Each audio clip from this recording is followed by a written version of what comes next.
श्री सिद्धांत सरस्वती विजयते गौरीय गोष्ठीपति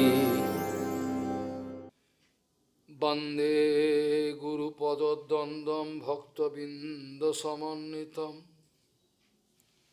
श्री चैतन्य प्रभुं वंदे नित्यानंद सहोदितं श्री नंदनंदनं वंदे राधिका चरणोदयं गोपीजनों समायुक्तं बिन्दावनं मनोहरम् वाञ्छाकल्पतरुवस्य कृपा सिन्धुभ्यश्च पतितानं पावनेभ्यो वैष्णवेभ्यो नमो नमः।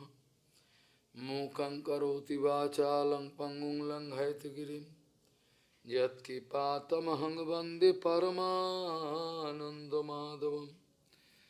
वृन्दावै तुलसीदेव वै पिया वै केशवस्य च कृष्णभक्तिपदे देवी सत्त्ववत्त्वयि नमो नमः।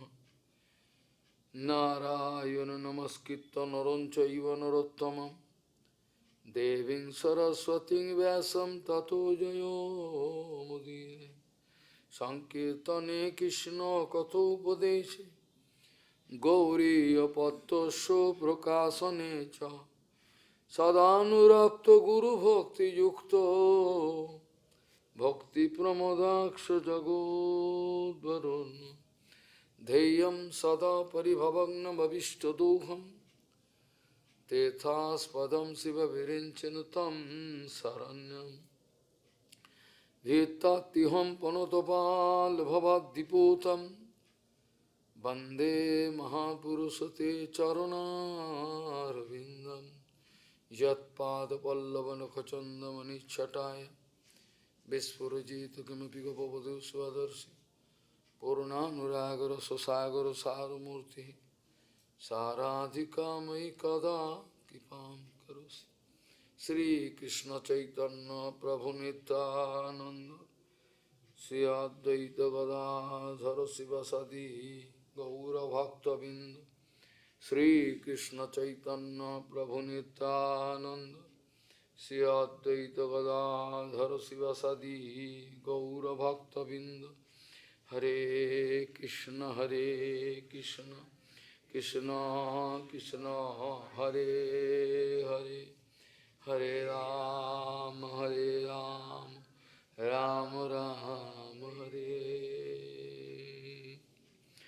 आजानुलंबित भुजौ कनकाबदातु संकीर्तनैकपितरौ कमलायताक्षौ विश्वाम्बरौ द्विजवरौ जुगधर्मपालो वन्दे जगत्प्रियकरो करुणावतारो। हरे कृष्ण कृष्ण कृष्ण हरे हरे हरे राम राम राम हरे हरे। नमामि गंगे तव पादपङ्कजं सुरासुरैर्वन्दितो दिव्यरूपं भुक्तिं च मुक्तिं च ददासि नित्यं भावानुरूपेण सदा नरानं। गंगातरङ्गरमणीयजटाकलापं गौरी निरन्तरविभूषि त्ववामभागं नारायणो प्रियमनङ्गमदापहारं वाराणसीपुरपति भजवीशनाथं।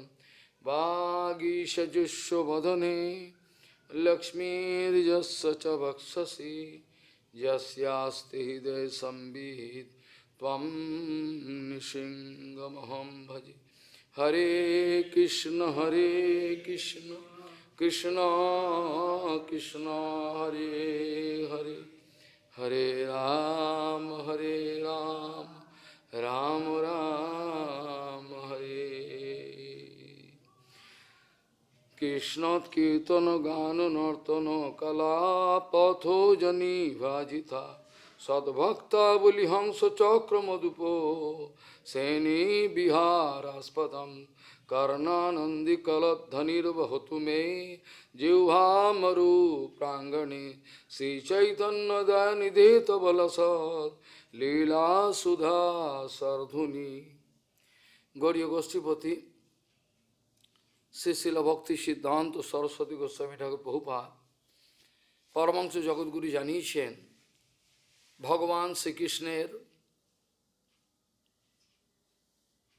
ভগবানের সুখবিধানের যে চেষ্টা, ভগবানের যে সুখবিধানের যে চেষ্টা তার নাম হলো ভক্তি। আর নিজ সুখবিধানের যে প্রয়াস প্রচেষ্টা সেটাকে বলা হয় অভক্তি।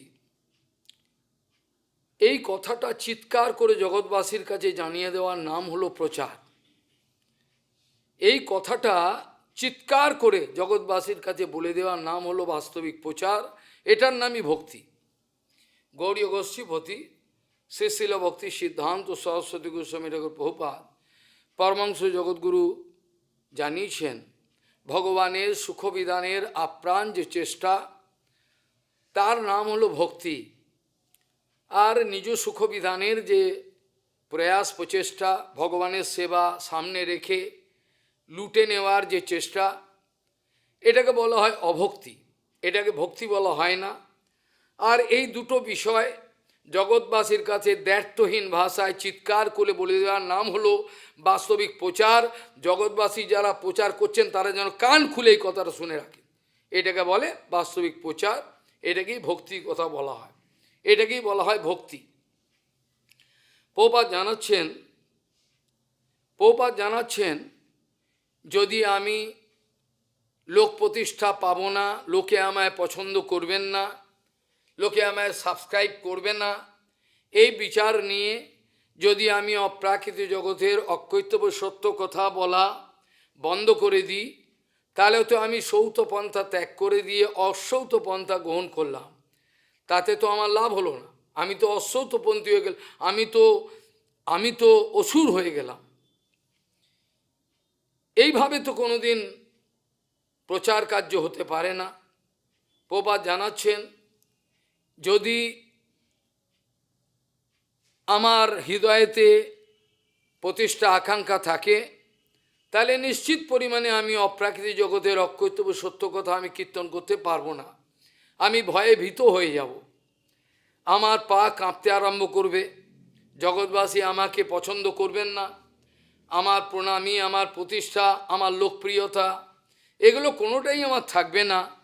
এই বিচার আমার মধ্যে এলে পরে আমি কাপুরুষ হয়ে যাব, আমি অসুর হয়ে যাব, আমি জানোয়ার হয়ে যাব, প্রচারের কোনো বিষয়বস্তু থাকবে না।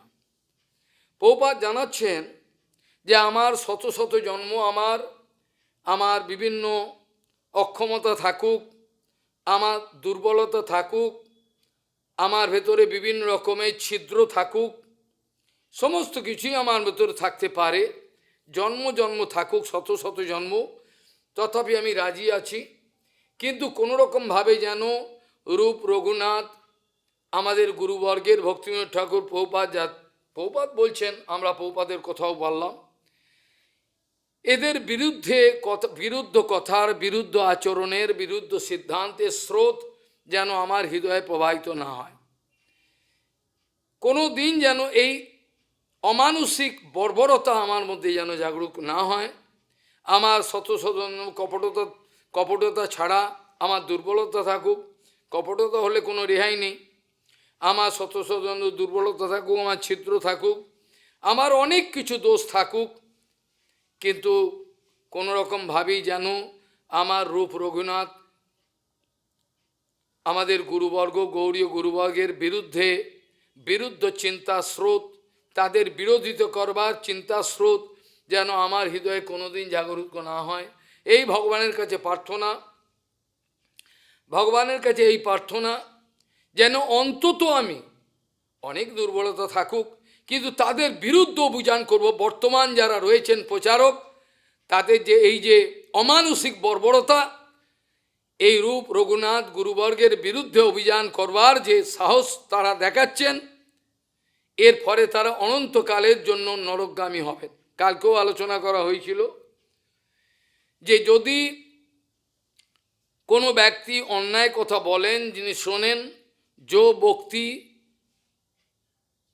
ন্যায়রহিতম, যো বক্তি ন্যায়রহিতম অন্যায়েন শৃণোতি যো বক্তি ন্যায়রহিতম অন্যায়েন শৃণোতি তৌ উভৌ ব্রজত নিরয়ম কালমক্ষয়ম। এইটা যেন অন্তত আমার না হয়, পশু পাখি হয়ে থাকি স্বর্গে বা নিরয়ে, তব ভক্তি রহু ভক্তি বিনোদ হৃদয়। ভক্তিবিনোদ ঠাকুর এই শিক্ষা আমাদের দিয়েছেন।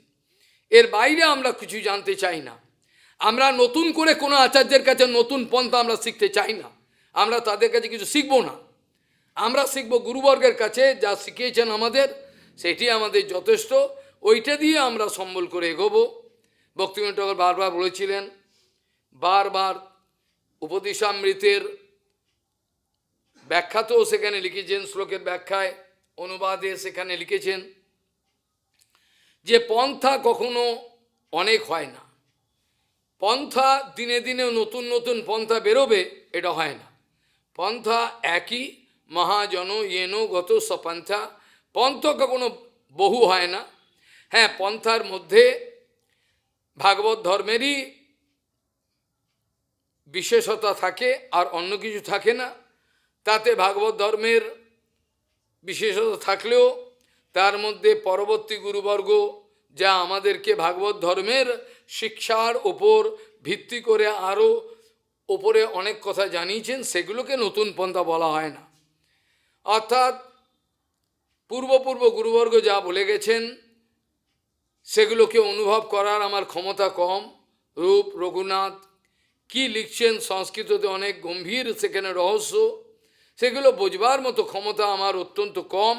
সেই জন্য আমাদের ভক্তিবিনোদ ঠাকুর গুরুবর্গ প্রভুপাদ যে অ্যানালিটিক্যাল ওয়েতে প্রত্যেকটা শব্দকে ভাগ করে এর অনুভবগুলো আমাদেরকে বোঝাবার চেষ্টা করেছেন, সেগুলোতে কোনো ব্যভিচার নাই, বরঞ্চ সেগুলোকে চমৎকারিতা, যাতে সাধারণ লোক ধরতে পারে। এইভাবে তারা যেভাবে আমাদের পর্যন্ত এই দিব্য জ্ঞানকে আনবার ব্যবস্থা করে দিয়েছেন, এ বড় অভূতপূর্ব বিষয়। এ বড় অভূতপূর্ব বিষয়, এর কোনো তুলনা নজিরবিহীন।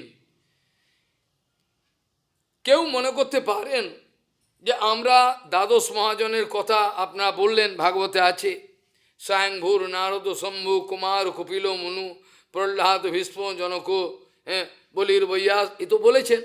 তো দ্বাদশ মহাজনই তো মহাভাগবত দ্বাদশ মহাজন, তার পরের আবার গুনছেন কেন? এটা ভুল কথা। দ্বাদশ মহাজন ভাগবতের মূল ভিত্তির ওপর তারা শিক্ষা দিয়েছেন।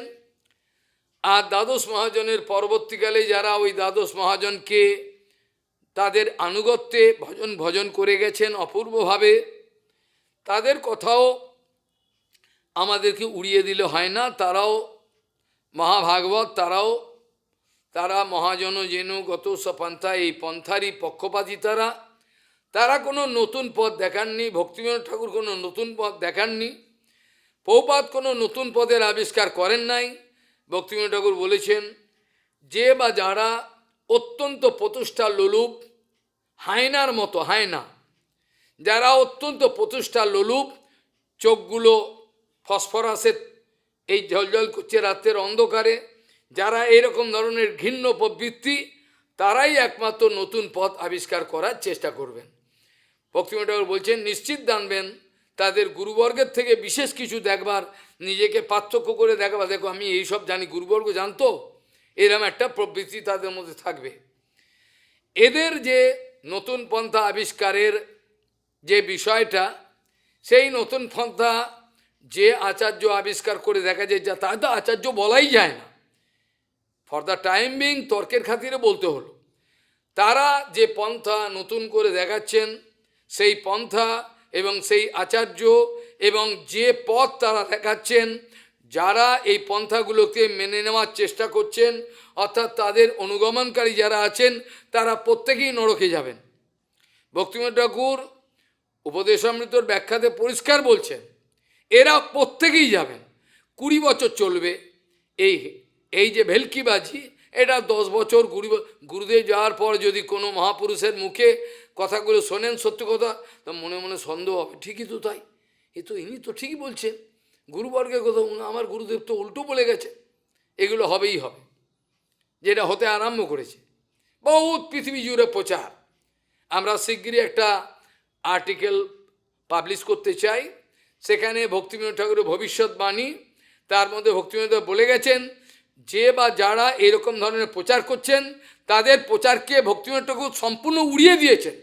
বলছে এগুলো প্রচার বলেই না, এগুলো লোক ঠকানো, এগুলোকে প্রচার বলে না। ভক্তিবিনোদ ঠাকুর বলেছেন, সেই আমরা খুব শিগগিরই ইংরেজি, বাংলা, হিন্দিতে এই সেবা করবার ইচ্ছা রাখি, আমরা চেষ্টা করছি।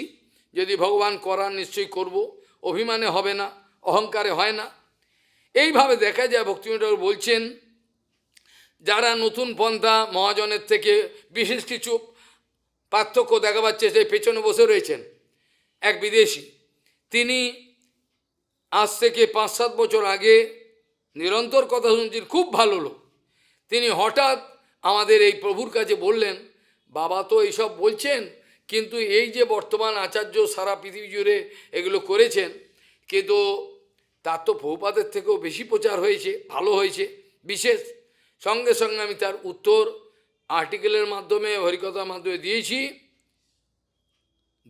যেটা বামন গোস্বামী মহারাজ বারবার বলতেন, দেখো মোদ্দা কথা আমরা বলছি, বামন গোস্বামী বারবার বলতেন, যারা বাহাদুরি দেখাবার চেষ্টা করছেন তাদেরকে প্রত্যক্ষ আক্রমণ তিনি করতেন না, কিন্তু বলতেন মোদ্দা কথা হলো এই, আমাদের মহাজনগণ যা দিয়ে গেছেন সেটা মোর দ্যান এনাফ, ওইটাকেই আমরা যদি অবলম্বন করে রাখতে পারি যথেষ্ট, আমাদের আর নতুন কোনো পন্থা আমাদের দরকার নেই।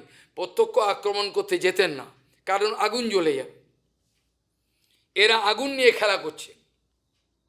এইভাবে ভক্তিবিনোদ ঠাকুর জানিয়েছেন, সেই সব নতুন পন্থা, নতুন আচরণ আবিষ্কার করে যারা দেখাচ্ছেন, তাদের যারা ফলোয়ার, তারা প্রত্যেকে তাদেরকে যেতে হবে নরকে।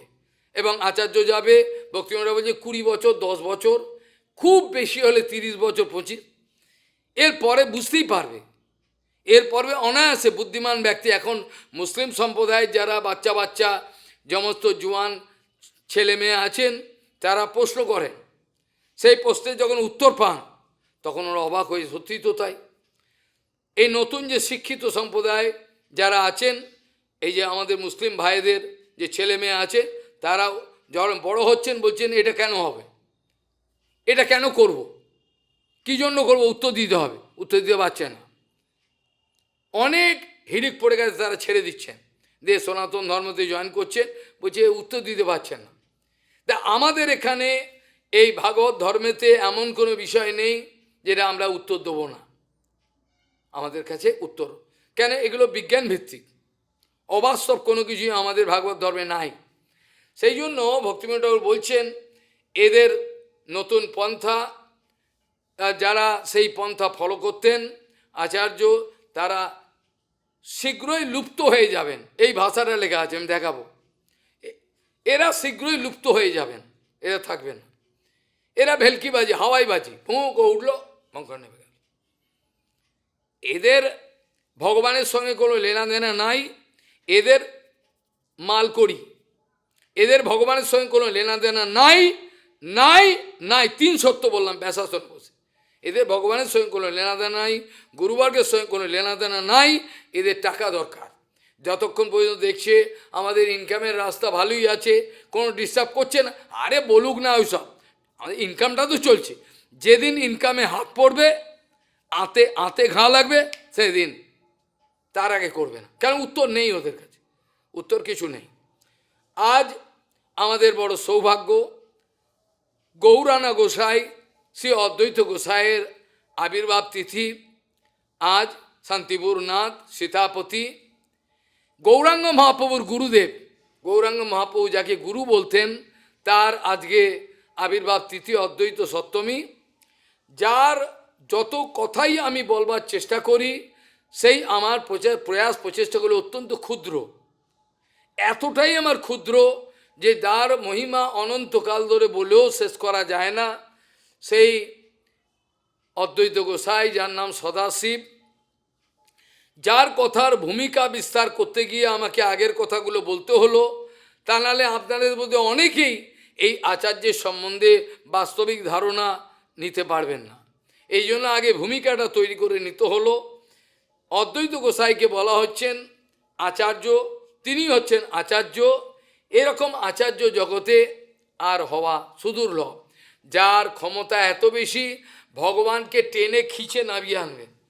একেই তো বলো গুরু। গুরু কাকে বলে? গুরু কাকে বলে? যিনি আমার কোলে ভগবানকে দিয়ে নিবি নে, একে বলে গুরু। এর হচ্ছে এত ক্ষমতা, তাকে বলা হয় গুরু। যিনি ভগবানকে আমার কোলে দিয়ে দিতে পারেন। কৃষ্ণ সে তোমার, কৃষ্ণ দিতে পারো, এগুলো আপনাদের গল্প কথা, টিয়া পাখির মতো আপনারা, তোতা পাখির মতো আপনারা বলে যান, কিন্তু এগুলো যে বাস্তব আপনারা এটা অনুভব করেননি কোনোদিন, করতে পারবেন কিনা তা জানি না। এই অদ্বৈত গোসাই, তার সম্বন্ধে, তার কোথায় আবির্ভাব হয়েছিল, তার মা বাপ কে ছিল, কী করেছিলেন, এই সব আলোচনা আমি গুরুবর্গের আনুগত্যে দেখতে পাচ্ছি। এইগুলো আলোচনার থেকে আমি তার সিদ্ধান্তগত বিচারগুলো আলোচনা করাই উপযুক্ত মনে করি। কেন আমরা প্রভুপাদের বংশধর, প্রভুপাদ এইটাই শিখিয়েছেন যে এগুলো আলোচনাও ভালো, এগুলো খারাপ নয়, গল্পের মতো, কিন্তু লোকে হয়তো বুঝতে পারবে না, তাদের পছন্দ হবে না, কিন্তু তাই বলে আমি তার আচরণ, তার সিদ্ধান্ত বিচারের যে চর্চা, এটা আমি বন্ধ করতে পারবো না। জগতের লোক আমার এই অকৈতব্য কথা শুনতে চাইছে না বলে আমি অকৈতব্য সত্য কথা বলবা বন্ধ করতে পারবো না। আমি সেই কথা, আমি সেই অপ্রাকৃত কথা আমি আমার গুরুপাদ পদ্মের ছত্র ছায়ায় দাঁড়িয়ে নিরন্তর সেই কথাই বলে যাব। যদিও একে একে আমার কাছ থেকে সবাই চলে যায়, আমাকে কেউ পছন্দ না করে, এমনকি যারা আমার আশ্রয় নেওয়া, আমাকে কৃপা করবার জন্য এসেছিলেন, তারাও যদি একে একে চলে যায়, তথাপি আমি একা সেই কথা, অকৈতব্য কথা, কীর্তন থেকে বিরত হব না। আমার মধ্যে যেন হৃৎকম্প উত্থিত না হয়, সত্য কথা বলতে গিয়ে যেন আমার হৃদয় কেঁপে না ওঠে। যে বা যারা যত বড় প্রচারক হোক সারা পৃথিবী জুড়ে, তাদের এই যে মিথ্যে প্রচার, মিথ্যে সিদ্ধান্ত, এগুলো আমার প্রতিবাদ করতে গিয়ে আমার হৃদয় যেন কেঁপে না ওঠে, হৃৎকম্প না উত্থিত হয়, আমার মধ্যে অন্তত গুরুবর্গের কৃপাটা বজায় থাকে। ধীরে ধীরে কখনো আমি রূপ রঘুনাথের গণে গণিত হতেও পারি, হব না জানি, কিন্তু হতেও পারি, বলা যায় না। বিধি যদি সন্তুষ্ট হন, গুরুবর্গ হলেও হতে পারে, অপদার্থ হলেও এই আশা পোষণ মুখে আমরা ভজন করার চেষ্টা করছি। যদি আমার সম্মুখে আমার কোনো প্রসপেক্টিভ না থাকে, আমি এই গোলে আমি পৌঁছাবো, আমার গুরুদেব দেখিয়ে দিয়ে গেছেন, তুইও চলে আয়, আমি গেলাম, তুইও আয় আমার কাছে, এইভাবে আমাকে লোভ দেখিয়ে গেছেন আমার গুরুপাদ পদ্ম। আমি আশা রাখি তিনি মিথ্যে কথা বলেন না, তিনি মিথ্যার আশ্রয় নেননি কোনো জীবনে। এই জন্য তার কথাতে বুক বেঁধে আমি এই আগুনে ঝাঁপ দিয়েছি। হরিভজন মানে সমস্ত লোক আক্রমণ করবে আমায়, আমাকে বদনাম দেবে, মিথ্যে আমাকে আক্রমণ করবে, তথাপি আমার কোনো ভয় নেই, আমি কোনো ভীত নয়। এই অদ্বৈত গোসাইকে বলা হয়েছে মহাবিষ্ণু জগৎকর্তা, মায়া য সৃজতি অদহ তস্যাবতার এব অয়ম অদ্বৈত আচার্য ঈশ্বর। অদ্বৈত আচার্যকে ঈশ্বর বলা হয়েছে। শুধু আমরা বলছি না, গৌরাঙ্গ মহাপ্রভু বলেছেন, গৌরাঙ্গ মহাপ্রভু নিজেই বলেছেন, এটা বাস্তবিক কথা, অদ্বৈত ঈশ্বর, এটাতে কোনো সন্দেহ নেই, কারণ তিনি সদাশিব। তার সিদ্ধান্ত বিচারগুলো আলোচনা মুখে আজকে তার চরণে পুষ্পাঞ্জলি মালা দিলে আমার মনে হয় ভালো হয়। এই অদ্বৈত গোসাইয়ের আচার্যত্ব, এটা কোনো জগতের কোনো আচার্যের মধ্যে দেখা যেতে পারে না। তার আচার্যত্ব স্বয়ং মহাবিষ্ণু, স্বয়ং ভগবান গৌরাঙ্গ মহাপ্রভু যখন আচার্য রূপে এলেন, তার আচার্যর পাছে আর কি হতে পারে। ঠিক সেরকমভাবে তারই অভিন্ন কলেবর নিত্যানন্দ, অভিন্ন কলেবর, তিনি যখন স্তবকল্পতরু লিখেছেন, স্তবরাজ অদ্বৈত গোসাই লিখেছেন নিত্যানন্দ অভিন্ন, তিনি হচ্ছেন নিত্যানন্দ থেকে অভিন্ন। নিত্যানন্দ তিনি অভিন্ন, তিনি আলাদা কেউ নন। এই নিত্যানন্দ অভিন্ন কলেবর যে গৌরাঙ্গ, যে অদ্বৈত গোসাই, তার অনেক আগে ছোটবেলা থেকেই প্রমাণ হয়ে গেছিল এ কে সেখানকার লাউর সিলেট, সেখানকার যে রাজা ছিলেন তার পিতা, দুটো কথা বলতে বাধ্য হই, তার পিতা সেই রাজপণ্ডিত ছিলেন কুবের, আর তার নাম ছিল কমলাক্ষ। ছোটবেলা থেকেই প্রমাণ হয়ে গেছে এ সাধারণ কেউ নয়, তার দিব্য ক্রিয়াকলাপ। মা যখন বিভিন্ন তীর্থ দর্শন করতে যাবেন ইচ্ছা প্রকাশ করলেন, তিনি ওইখানে তীর্থ প্রকট করলেন, এখনও আছে সেই তীর্থ, এখনও আছে ওইখানে তিনি প্রকট। ওই তীর্থে স্নান করলে পরে সমস্ত তীর্থে স্নান হয়ে যায়। তিনি রাজদরবারে যে দেবীর মূর্তি ছিল তাকে দণ্ডবোধ করতেন না, সোজা যেতেন। রাজার ছেলের সঙ্গে তার বন্ধুত্ব ছিল, খেলাবেলা করতেন ছোট। দেবী পূজার দিন যখন তিনি না দণ্ডবোধ করে ঢুকে যাচ্ছেন, তাকে শাসন করাতে, দণ্ডবোধ করো, তিনি বলেছিলেন আমার দণ্ডবোধ নেবে না দেবী। তারপরেও যখন জোরজবস্তি করা হয়েছিল, তিনি তখন, এটা অদ্বৈত প্রকাশ অতটা অথেন্টিক নয়, তথাপি কয়েকটা বিষয় এটা একেবারে অবাস্তব বলে মনে হয় না, নালে আমি এই প্রমাণটা দিই না, কিন্তু এটা অদ্বৈত প্রকাশ হলেও এটা আমার নিশ্চিত এটা ঠিক, এটা মিথ্যে হতে পারে না, সব কথা মিথ্যে নয়। তো সেখানে দেখা গেল যে উনি যখন দণ্ডবোধ করছেন ওদের ওদের ওদের জোরজবস্তি করাতে, তখন দেবী মূর্তি ফেটে গেল, ফেটে গিয়ে দেবী মূর্তি ফেটে গিয়ে ওপর থেকে আকাশবাণী হলো, এতদিন আমি এখানে বিরাজমান ছিলাম, আজ আমার আর এখানে থাকার কোনো প্রয়োজন নেই, আমি এখান থেকে চললাম। রাজা হাহাকার করে কাঁদতে আরম্ভ করলেন। রাজারও ব্যবস্থা করেছিলেন সেটা অনেক পরে, রাজা এসেছিলেন শান্তিপুরে। যাই হোক, অদ্বৈত গোসাই সেখান থেকে তার নিজ ধাম শান্তিপুর, যেটা সত্যিই শান্তির পুর, বাহ্য দৃষ্টিতে সেটা অশান্তির পুর। বাহ্য দৃষ্টিতে যারা কোনো দর্শন করে তারা তো অশান্তির পুর, কিন্তু বাস্তবিক ওরা শান্তিপুর। ওই শান্তিপুরে এসে তিনি লেখাপড়া বাবার ইচ্ছায় শুরু করলেন।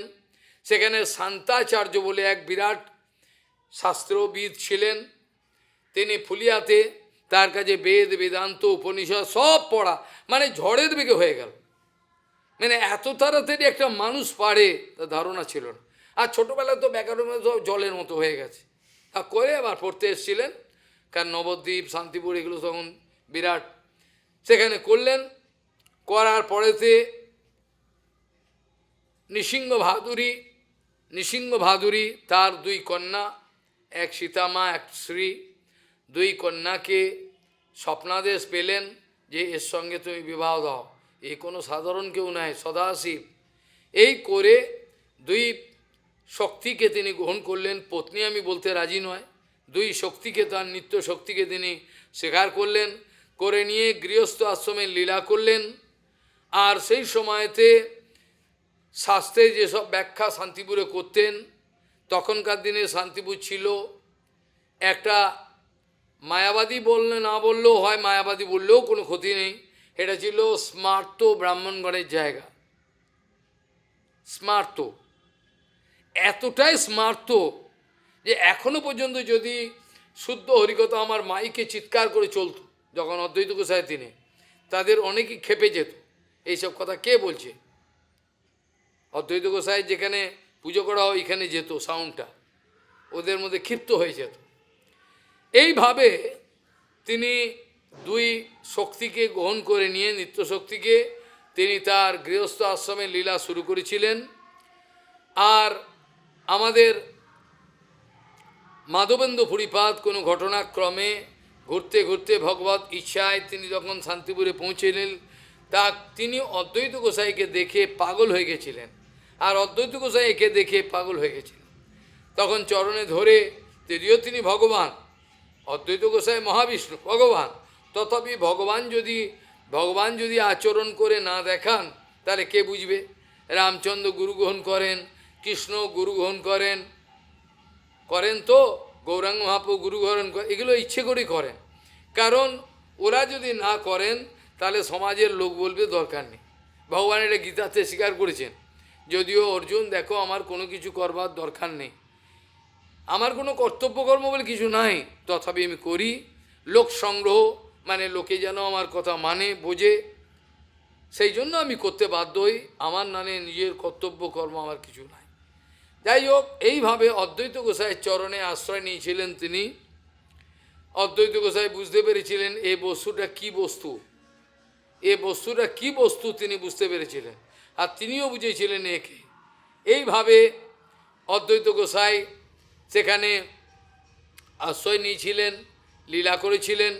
আর তিনি মনে মনে চিন্তা করতেন যে কারণে তিনি এসছেন জগতে, এটা হচ্ছে ভগবানকে প্রকট করে দেখাবেন। তিনি প্রতিজ্ঞা করেছিলেন, খুব শীঘ্রই দেখবি আমি সেই ভগবানকে সেখানে এনে তোদের সামনে প্রকট করব। না যদি করতে পারি, আমার নাম অদ্বৈত নয়, আমার নাম দ্বৈত হয়ে যাবে, এই কথা বলেছিলেন। এইভাবে তিনি গৌতমীয় তন্ত্রের একটা অপূর্ব প্রমাণ দেখেছিলেন।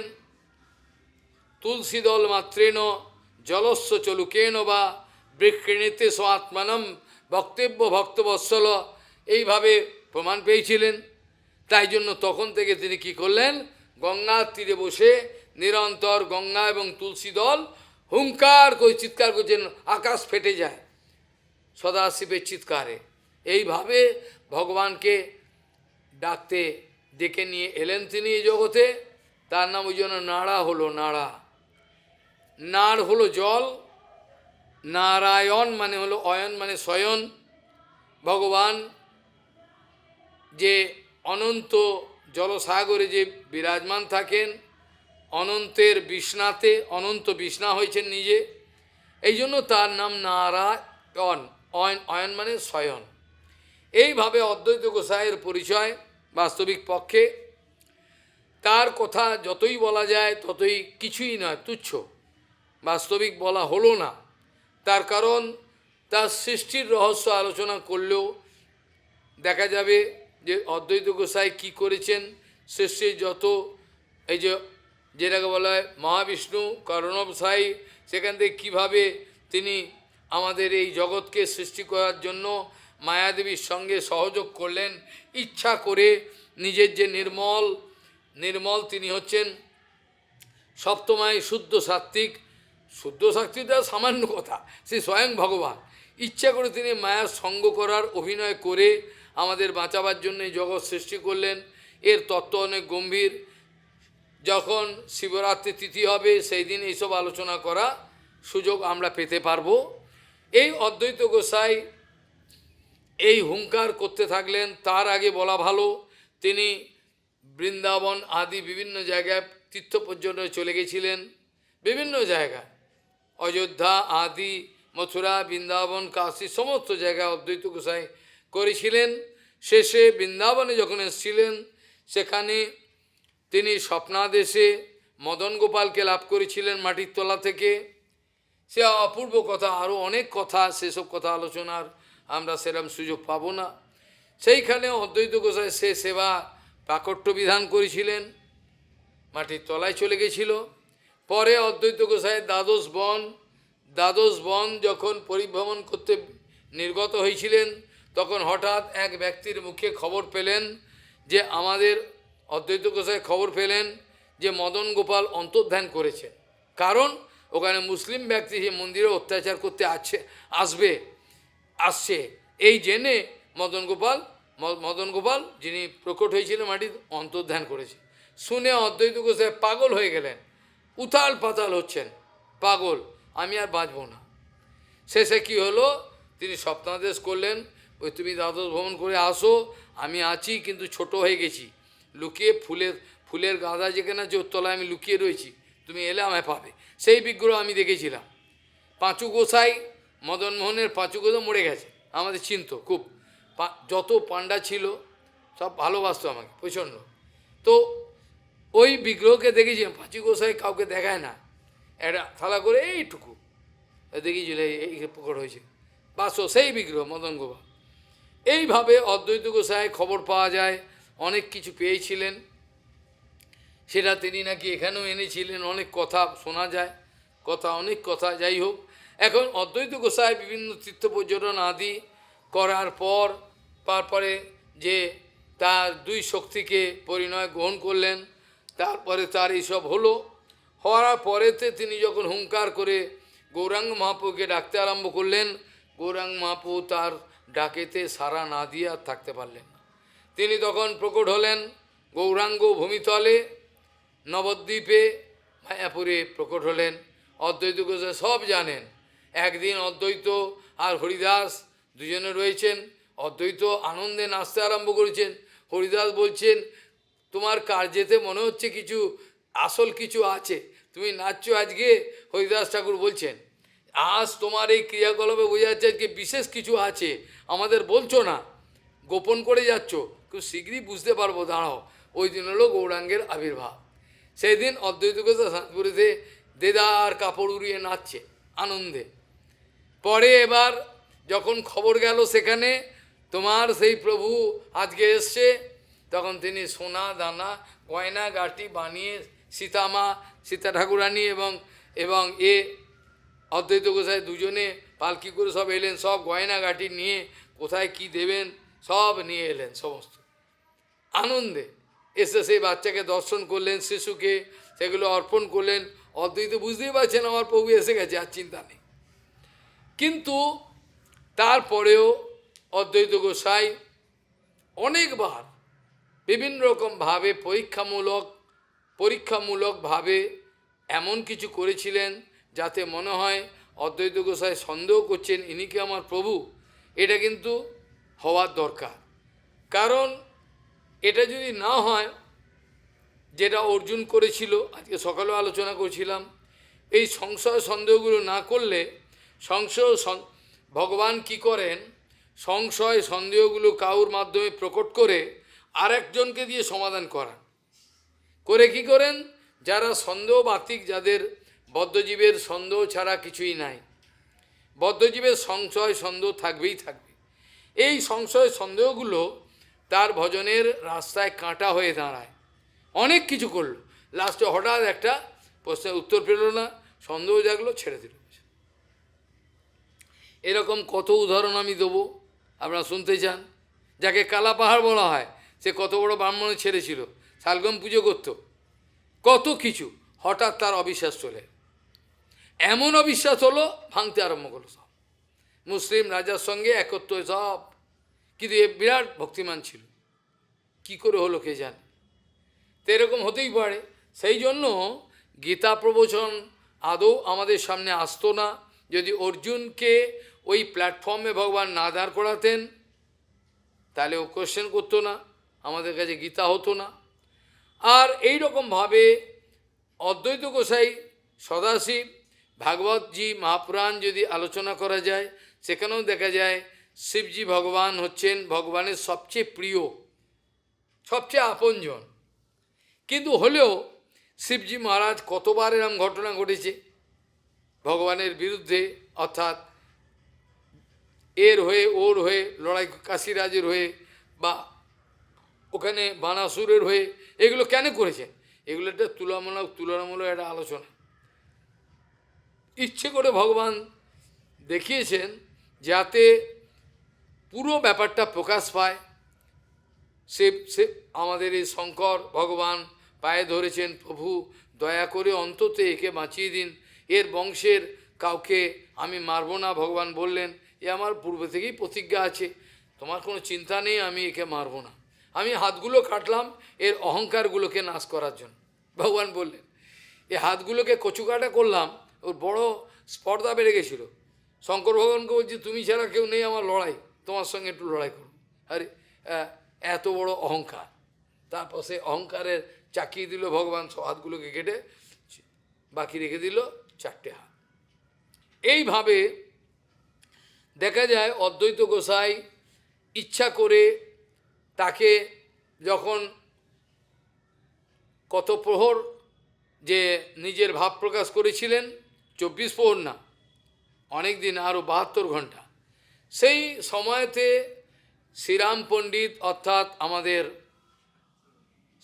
শিবাস পণ্ডিতের ভাইকে পাঠিয়ে দিয়েছিলেন, শান্তিপুর থেকে ডেকে নিয়ে এসো, তোমার প্রভু আত্মপ্রকাশ করেছে। অদ্বৈত গোসাই এসেছিলেন, এসে ওকে শ্রীরামকে শিখিয়ে দিলেন, বলবি না, ওখানে গিয়ে বলবি না আমি এসে গেছি, আমি লুকিয়ে রয়েছি এক জায়গায় লুকিয়ে রইলেন নন্দনাচার্য ভবনে, গিয়ে বলবি প্রভু এলো না, এরমভাবে বলবি। প্রভু বলেছিল ডাক, নাড়াকে ডাক, নাড়াকে ডাক, পাঠিয়েছে, বলে আসেনি।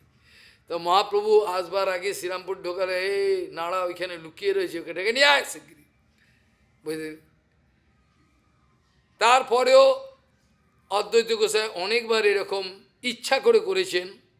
কেন কোয়েশ্চেনটা না করলে লোকে সন্দেহ যাবে না। এখনও আমাদের বৃন্দাবনে অনেক কথাকার আছেন, পাজির পাঝারা, ওগুলো নাম কেনার জন্য গৌড়ীয় মঠের একটা দুম করে শ্লোক বলে দিল, এই তো মানে, এই তো গৌরাঙ্গ মহাপ্রভু। কেউ মানে না, ওদের কাউর বিশ্বাস নেই গৌরাঙ্গ মহাপ্রভু ভগবান। এরা ইচ্ছে করে বলে যাতে লোক বেশি করে আসে আমার কাছে হরি কথা শুনতে, ইচ্ছে করে আসে। তারা যত প্রমাণ দাও, একজনকেও দেখেছেন বৃন্দাবনের কথাকার ভক্তিমোহন ঠাকুর কথা বহুপাতে কোনোদিন বলবে না। আবরে যাবরে কোথাকার কোথায় এলি তেলি ওদের সব কথাগুলো বলবে। একদিনের জন্য একজনের মুখেও এত বড় সত্য কথা নির্গত হবে না, আজ পর্যন্ত দেখা যায়। সে যত বড় কথা কারো, ও হাওয়াইবাজি জানে, ওরা হাওয়াইবাজির মতো মিলিয়ে যাবে পরে, বাস্তব সত্যগুলো নয়। সেখানে অদ্বৈত গোসাই এলেন, চরণে পড়লেন, সবই করলেন, পূজা করলেন, সীতাদেবী কিন্তু সবই, সেই মূর্তি দেখলেন। প্রভু যখন ঈশ্বর ভাবটা গৌরাঙ্গ মহাপ্রভু দেখালেন, হওয়ার পর আবার অদ্বৈত গোসাই একদিন প্রভুর কাছে বলছেন, প্রভু যদি আমার সেই হয় তাহলে আমাকে বিশ্বরূপ দেখান। প্রভু বুঝতে পেরেছেন মনে মনে এইরকম সন্দেহ হচ্ছে ওর। তখন এই গোসাইকে তিনি বিশ্বরূপ সবাই দেখেনি, বিশ্বরূপ নিত্যানন্দবাবু দেখেছেন, অদ্বৈত গোসাই দেখেছেন, এরা বিশ্বরূপ দেখেছেন, পুরো অনন্ত বিশ্ব দেখতে পাচ্ছে, এই মহাবিষ্ণু। এগুলো সব সুযোগ হয়েছে। বিশেষ যে কারণে আমাদের এই আলোচনা হওয়া দরকার, তার সিদ্ধান্ত বিচারগুলো, সেগুলো না বললে তার আলোচনা কখনোই আমাদের সুষ্ঠু আলোচনা হবে না। যে অদ্বৈত গোসাই নির্ভীক ছিলেন, সদাশিব তাকে কে কী করতে পারে। তিনি পিতার শ্রাদ্ধতে তিনি কি করেছেন, হরিদাস ঠাকুরকে শ্রাদ্ধপাত্র দিয়েছিলেন, যেখানে নিয়ম হলো শ্রাদ্ধপাত্র একমাত্র দেয়া যায় কাকে, ব্রাহ্মণ শ্রেষ্ঠকে। কিন্তু অদ্বৈত গোসাই এটা মানেননি। প্রথম কথা হলো, যখন থেকে ফুলিয়াতে তিনি ভজন করতেন তখন থেকে রোজই প্রায় অদ্বৈত গোসাই তার প্রসাদ দিতেন। হরিদাস ঠাকুর তাকে মান্যতা দিয়ে গ্রহণ করতেন, তার নিষ্কিঞ্চন ভাব, মাধুকুরি, কিন্তু কি করেন, এইভাবে হরিদাস ঠাকুর সেখানে ছিলেন। কিন্তু যখন তার শ্রাদ্ধপাত্র হরিদাস ঠাকুরকে দেয়া হলো, হরিদাস ঠাকুর কেঁপে উঠলেন, বলছেন করো কি, করুন কি, আপনি করেন কি, এই শ্রাদ্ধপাত্র ব্রাহ্মণদের দেওয়া উচিত, আমি তো ম্লেচ্ছ, আমাকে দিচ্ছেন। তখন অদ্বৈত গোসাই বলেছিলেন, সেই আচরিব যেই শাস্ত্রমতে কয়, তুমি কোনো চিন্তা করো না। অদ্বৈত গোসাই বলছেন হরিদাস ঠাকুরকে, কোনো চিন্তা করো না, সেই আচরিব যে শাস্ত্রমতে কয়, তুমি খাইলে কোটি ব্রাহ্মণ ভোজন হয়, করুক, ওরা চিৎকার করুক, চলে যায় যাক। সমস্ত ব্রাহ্মণ আন্দোলন করে সেই কত শয়ে শয়ে ব্রাহ্মণ সবাই প্রসাদ উপেক্ষা করে চলে গেলেন। অদ্বৈত গোসাই তাদের পায়ে তেল মাখাতে যান নাই। বর্তমান আচার্যরা এই কথাগুলো যেন শোনেন, তেল মাখান নাই, যাচ্ছে যাক, এটাই তো সিদ্ধান্ত, এটা তো সিদ্ধান্ত। হরিদাস ঠাকুরের মতো বড় ব্রাহ্মণ আর জগতে হয় না। আরে ব্রাহ্মণ তো সামান্য কথা, যে ভগবানকে হৃদয়ে সবসময় ধরে রেখেছেন, নামের আচার্য, যার ওপরে আর কোনো টাইটেল কোনো বাবাকে দেওয়া হয়নি, নামাচার্যের উপরে একাই, যাকে নামাচার্য বলে দিয়েছেন তার উপরে আর কি টাইটেল হতে পারে, হয় নামাচার্য, সবচেয়ে উন্নত, সবচেয়ে শ্রেষ্ঠ টাইটেল দিয়ে দিয়েছে। সেই হরিদাস ঠাকুর বিষণ্ণ হয়ে গেলেন, এই ব্রাহ্মণগুলো তো খেলো না, সব প্রসাদ পেল না, চলে গেল। অদ্বৈত গোসাই কোনো ভীত হলেন না, তোমাকেই পেতে হবে, আমি জানি তুমি পেলে কোটি কোটি ব্রাহ্মণের ভোজন হয়, যাক কোথায় যাবে, আমি পরোয়া করি না, শাস্ত্রের যা কথা তাই। একে বলে আচার্য, একে বলে আচার্য। যিনি আচরণ করবেন গোঁজামেল দিয়ে নয়, যা শাস্ত্রে বলে তাই, এই অদ্বৈত আচার্য। তিনি কি করলেন, ওই ভোজন করালেন, কিন্তু পরবর্তীকালে সন্ধ্যের সময়, সন্ধ্যে না পরের দিন, সেই ব্রাহ্মণগণ চলে গেছিলেন রাগ করে। ভগবানের যোগমায়ার এমনই ব্যবস্থা, কেন যোগমায়া তো তার শক্তি, সেদিন তারা কিছু খেতে পারেননি। কেন তখনকার দিনে অগ্নি অগ্নি সংরক্ষণে রাখা দরকার ছিল, তখন আমাদের মধ্যে ম্যাচেস ছিল না। সেই পুরো গ্রামেতে মাইলের পর মাইল, কোনো গ্রামে কেউ কোনোদিন সেদিন ঝড় ঝঞ্ঝা হয়েছিল, এত বড় ঝড় ঝঞ্ঝা হয়েছিল, এই সদাশিব করিয়ে দিয়েছিলেন। তাতে কি হলো, কোনো একটা বাড়িতে আগুন পাওয়া যায়নি।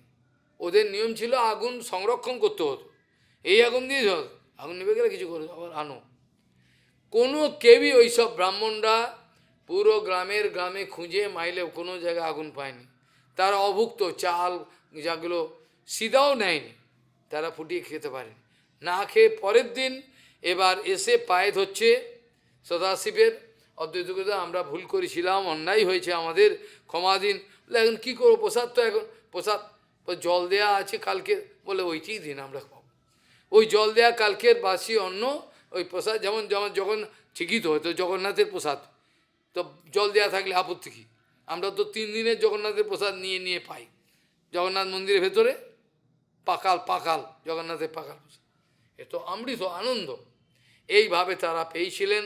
অদ্বৈত গোসাই ভীত হননি। অদ্বৈত গোসাই ভীত হননি যখন বৃন্দাবন থেকে এক মায়াবাদী চিঠিতে লিখেছিলেন, কাকে? গৌরাঙ্গ মহাপ্রভুকে, এবং গৌড়ীয় বৈষ্ণবগণকে নিন্দা করে লিখেছিলেন। কি লিখেছিলেন? আরে এরা রাক্ষসের মতো খায়, এত কি করে এদের বৈরাগ্য থাকে কে জানে। এইভাবে অদ্বৈত গোসাই তখন একটা ছোট্ট একটা লেখা লিখে দিয়েছিলেন যে সিংহ বছরে একবার সঙ্গ করে, বুঝলে কথা, আর তার কত বল, আর তার ভোজনটা কি দেখো, কি খায়, রাজসিক খাওয়া। আর কৌতর দিনের মধ্যে 36 বার সঙ্গ করছে। এইভাবে প্রহেলি লিখে পাঠিয়েছিলেন, তার মুখটাকে পুরো চুপ করে দিয়েছিলেন। আর যখন এই আমাদের আরাইল গ্রাম থেকে যখন বল্লভাচার্য এসেছিলেন প্রথমে অহংকার নিয়ে, এটাও লীলা, তার চরণে আমার কোনো অপরাধ না হয়, যখন এসেছিলেন বিভিন্ন বাহাদুরি দেখাতে, অদ্বৈত গোসাইয়ের দিকে তাকিয়ে ব্যাস ভয়ে আতকে, নিত্যানন্দ অদ্বৈত গোসাই যেন কোটি সূর্য উঠেছে, কি গায়ে বল বাবারে। তাদের দিকে তাকালে বোঝা যায়, একটা বৈষ্ণবের দিকে তাকালে তার যে বৈষ্ণবের তেজ বৈষ্ণব বুঝতে পারে, বোঝা গেল, বৈষ্ণবের তেজ বৈষ্ণব বুঝতে পারে, সাধারণ বোঝে না। যখন সুখদেব গোস্বামী এত ময়লা শরীর নিয়ে নাঙ্গা বাবা এই যে চলে এলেন, তার তেজটা কিন্তু বুঝতে পেরেছিলেন যারা বুঝবার বুঝতে পেরেছিলেন, সবাই বুঝতে পারেন। কারণ বৈষ্ণবের তেজ বোঝা যায়, তার দিকে তাকালে বোঝা যায় একটা যেন আগুন বেরোচ্ছে, এটা সাধারণ মানুষ জানতে পারে না, যারা ভজন করেন তারা উপলব্ধি করে। এইভাবে অদ্বৈত গোসাই ওখানে উপস্থিত ছিলেন, তার যা জবাব দিয়েছিলেন অদ্বৈত গোসাই, ও একেবারে বল্লভাচার্যের অবস্থা খারাপ। বল্লভাচার্যের অবস্থা খারাপ, বলছিলেন যেসব প্রশ্নগুলো করেছিলেন তার সামনে বলছেন, তোমার সামনে মূর্তিমান ধর্ম দাঁড়িয়ে রয়েছে, গৌরাঙ্গকে দেখিয়ে বলছেন, ওই যে দাঁড়িয়ে রয়েছে মূর্তিমান ধর্ম সাক্ষাৎ, তাকে জিজ্ঞাসা করো, তোমার অহংকার সব শেষ। এইভাবে অদ্বৈত গোসাই তিনি তাকে, তার বাউলিয়া বিশ্বাস ছিল, সে অদ্বৈত গোসাই অপুরন্ত খরচা করেন। আমি আগে পিছে আলোচনা করছি, আপনারা দোষ নেবেন না, কেন এইটি বৈশিষ্ট্য উপায় নেই সিরিয়ালি আলোচনা করা। বাউলিয়া বিশ্বাস এবার রাজার পুরীশ্বর রাজার কাছে চিঠি লিখেছেন, আমার প্রভু অদ্বৈত গোসাই তিনি বাস্তবিকই ঈশ্বর, তবে বর্তমানে তার কিছু ঋণ হয়ে গেছে, সেই ঋণ শোধ করতে টঙ্কা মানে টাকা চাই, 100 টাকার মতো তখনকার দিনে বহুত ঋণ হয়ে গেছে। এই কথা যখন মহাপ্রভু জানতে পেরেছেন, তখন বাউলিয়া বিশ্বাসকে একেবারে রেগে একেবারে আগুন। বাউলিয়া বিশ্বাসকে ঢুকতে দিও না, দূর করো। আবার তাড়াতেও পাচ্ছেন না, অদ্বৈতের সেবক। বাউলিয়া বিশ্বাসেরে আমার কাছে আসতে দেবে না। সে বলেছে রাজার কাছে যে অদ্বৈত ঈশ্বর, হ্যাঁ দৈবত অদ্বৈত সত্যি ঈশ্বর, এতে কোনো কিন্তু ঈশ্বরের আবার দেনা হয়েছে আবার কি কথা, ঈশ্বরের দেনা হয়েছে আবার কি কথা, এ পাগল না ছাগল এটা, দূর করো একে। মা বলি আর কোনোদিন এরম করবে না। যার ঘরেতে মহাপ্রভু বলতেন একমাত্র ও সদাশিব, এই জন্য ওর ঘরে যদি পুরো বছর ধরে ভাণ্ডারা হতে থাকে, অদ্বৈতের ভাণ্ডার কখনো ফোরা। দুরকম ভাণ্ডার, এক হচ্ছে চাল ডালের ভাণ্ডার, একটা হচ্ছে প্রেমের ভাণ্ডার। কোনো ভাণ্ডারই অদ্বৈত কোথায় ফুরাবে না, ফুরাবে? মহাপ্রভু নিজে বলেছেন অদ্বৈত হচ্ছে সদাশিব, তার ভাণ্ডার মানে হাজার হাজার লোক খালি প্রসাদ পাচ্ছি যায়, কোথা থেকে চাল ডাল আসে, তেল আসে কে জানে, মন্ডা মিঠাই হচ্ছে খাচ্ছি। এ হলো অদ্বৈত গোসাই, যে ভগবানের সুখবিধানের সর্বাঙ্গীন চেষ্টা করেছিলেন, করে ভগবানকে কিনে নিয়েছিলেন, ভগবানের গুরু হয়ে গেছিলেন, তার নাম হলো অদ্বৈত গোসাই। তার ক্রিয়াকলাপ দর্শন সেগুলো সাধারণ মানুষ কেউই বুঝবে, উপলব্ধি করতে পারবে না, উপলব্ধি করার বিষয় নয়। অদ্বৈত গোসাইয়ের বিবাহিত যাকে বলে তার দুই স্ত্রী বলা না বলে শক্তি বলাই ভালো, তাদের মধ্যে বিশেষ কিছু আলোচনা না করলেই নয়, তাহলে লোকের সন্দেহটা দূর হবে। তাদের মধ্যে অনেকে বলছেন অদ্বৈত গোসাইয়ের 5টা সন্তান ছিল, তার মধ্যে অচ্যুতানন্দ, গোপাল আদি এরা ভক্তিমান ছিলেন, বাকি যারা ছিল তারা অদ্বৈত গোসাইয়ের যে ভক্তির পথ এরা গ্রহণ করেন নাই। ভালো করে শুনতে হবে বিচারটা। তারা বলছেন অদ্বৈত গোসাই নাকি ঈশ্বর, অদ্বৈত গোসাই নাকি ভগবান ঈশ্বর, তা তার আবার ছেলেদের মধ্যে ভক্তি করলো না, স্মার্ত রঘুনন্দনের পথে চলে গেল, উড়িয়ে দিল ভক্তির পথ, গৌরাঙ্গকে মানল না, এই আবার কেমন কথা? হ্যাঁ, অদ্বৈত নিশ্চয়ই ভগবান নয়। সেইটাকে ছিন্ন বিচ্ছিন্ন করতেই এই সিদ্ধান্ত দ্বারা এর প্রমাণস্বরূপ এটা বলা উচিত যে রঘুনন্দন, স্মার্ত রঘুনন্দনের তাদের বংশধররা অনেকেই সেই পথে গেছিল, কিন্তু হলে কি হয়, অদ্বৈত গোসাইয়ের যারা ছিলেন যে দুজন, তারা শুদ্ধ ভক্তিপথের যে ধারাটাকে বজায় রেখেছিলেন, এটা স্বীকার করতে হবে, বাকি তারা নেই। এখন অনেকে যদি প্রশ্ন করেন তাহলে তার সন্তান কি করে হলো, আমি বলি ছাগলের দল, পাঁটার দল, গালাগাল দিচ্ছেন, কম গালাগাল দিন না, রাম পাঁটা বলবো, ক্ষমা করবেন আমি ভুল বলে ফেলেছি, রাম পাঁটা বললাম। কারণ ওদের এটা বোঝা উচিত যে সমস্ত সৃষ্টির উপকরণ কার থেকে এসছে, যেটা সৃষ্টিতত্ত্ব আমি সেই শিবরাত্রির দিনে আলোচনা করলে ভালো হয়, সব আলোচনা একসঙ্গে হয় না, সময় অল্প দিয়েছেন আপনারা। প্রথম কথা আমার, ঠিক যেমনভাবে বেদান্তের সূত্রগুলোতে একটা একটা করে প্রমাণ করে প্রতিপক্ষকে ছিন্ন বিচ্ছিন্ন করে উড়িয়ে দেওয়া এবং সিদ্ধান্তকে স্থাপন করা, ঠিক সেই বিচারে আমি বলতে বাধ্য হচ্ছি। আমার প্রথম প্রশ্ন, যারা সন্দেহ করছেন এই সদাশিবের প্রতি, তাদের কাছে আমার প্রথম প্রশ্ন যে তারা আমাকে জবাব দিন যে এই যে সৃষ্টির প্রকরণ, সৃষ্টিতত্ত্ব যদি কোনোদিন আলোচনা করি তখন বুঝবে, এই অদ্বৈত গোসাই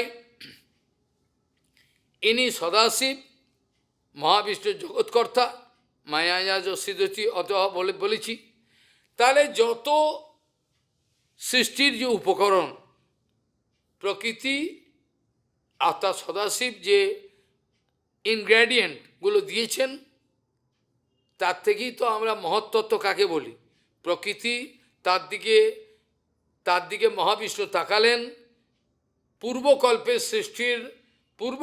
সৃষ্টির অসংখ্য জীব, পরের আরেকটা সৃষ্টির জন্য তারা নিজের সংস্কার নিয়ে বিষ্ণুর মধ্যে অস্পর্শভাবে বিরাজমান রয়েছেন। কারণ যখন মহাপ্রলয় হয়ে যায় তখন কিছুই থাকে না, যখন মহাপ্রলয় হয় তখন কোনো কিছু থাকে না, আবার যখন সৃষ্টি হয় তখন কি হয়? যস্যৈক নিঃশেষিত কালো মথাবলম্ব জীবন্তি লোম বিলজা জগদন্দনাথা বিশ্বর মহানজ ইহ যস্য কলা বিশেষ গোবিন্দমাদি পুরুষম তমাম। এটা হলো। আবার চতুশ্লোকী ভাগবতের 3 নম্বর শ্লোক দেখো। জবানহনটা হচ্ছে 2 নম্বর, জ্ঞানম পরম 1 নম্বর, জবানহম যথাভাব 2 নম্বর, জবানহম যথাভাব যদ্রূপ গুণ কর্ম কহ তথৈব বিজ্ঞানম অস্তুতে মদনুগ্রহ। তারপরে হ্যাঁ হ্যাঁ, জবানহম যথাভাব যদ্রূপ গুণ কর্ম কহ তথৈব বিজ্ঞানম অস্তুতে মদনু অহম এবাসমগ্রীন্নজ সহসৎপ্রম পশ্চাদহম যদে তচ্চ জবশিষ্য। এটা মানে কি?